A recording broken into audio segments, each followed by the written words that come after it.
an overflow of energy and you are willing to invest it in your work.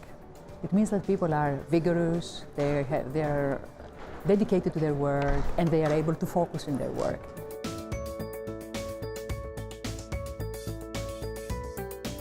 What we know is that work engagement is something that both the employers, the organizations, and the employee themselves can stimulate.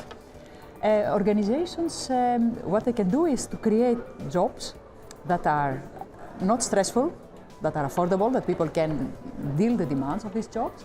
But the most important is that they provide them resources. And with resources we mean aspects that help people to do their work in a more efficient way, that are less negatively affected by their work, and that they can learn from these aspects. Examples are autonomy, feedback about your performance, developmental possibilities, social support, and that kind of issues. These are resources that help people to be engaged in their work. You don't need to wait for them.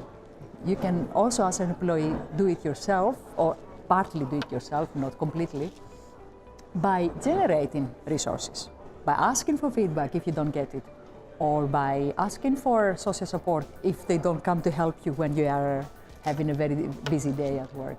So you can craft resources, or you can get them.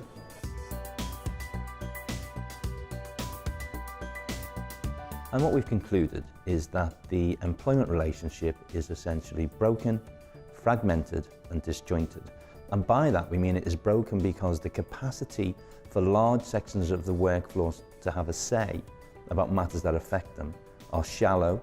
It's fragmented because there are key elements of the employment relationship, such as contract status, employee voice, the role of technology, which changes the relationship between individuals and their employing organisation. And you can see this in the gig economy, you can see with the rise of technology shaping the relationship between work and employment.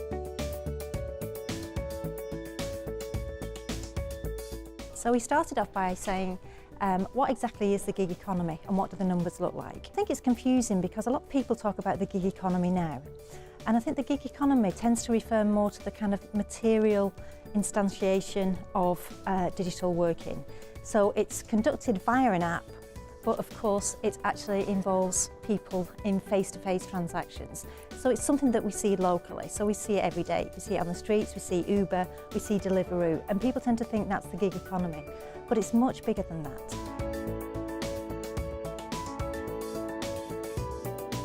It's significant in that it adds to ongoing trends towards non-standard employment and also precarious work. And it builds on this kind of like context of austerity, which is congenial to exploitation. And it also kind of builds on trends based on informalisation, demutualisation of risk and casualisation of labour.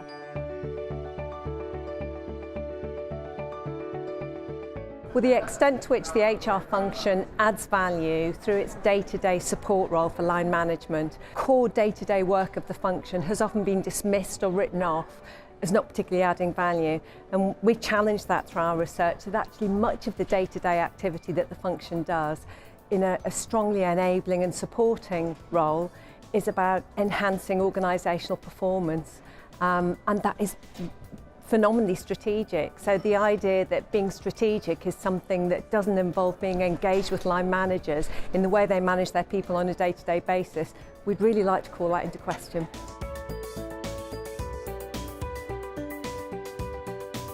What I'd really like to say is that we're in a really important time at the moment as far as the HR profession is concerned. We've got a strong and powerful professional body that's really beginning to find its ethical voice in ensuring that good management happens in the workplace, that good work exists, that employees are managed fairly. And we're looking forward to the CIPD championing and being at the forefront of ensuring that the HR function takes its place in making sure good work happens and people are managed well in organisations.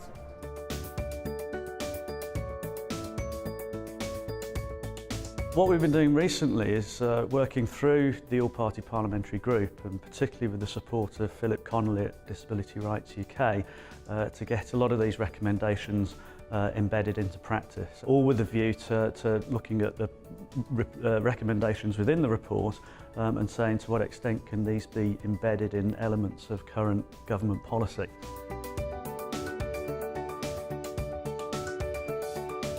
So what the Disability Rights UK people are particularly good at is the campaigning element. And of course, if you're there with the academic support, that provides a degree of academic credibility to the arguments that it's making. So we can, talk through the evidence, we can talk about the research in terms of what works and what doesn't work. So I think that actually makes for quite a potent force within the meeting, because you've got that element of campaigning as well as having that degree of academic credibility backed up by the research as well.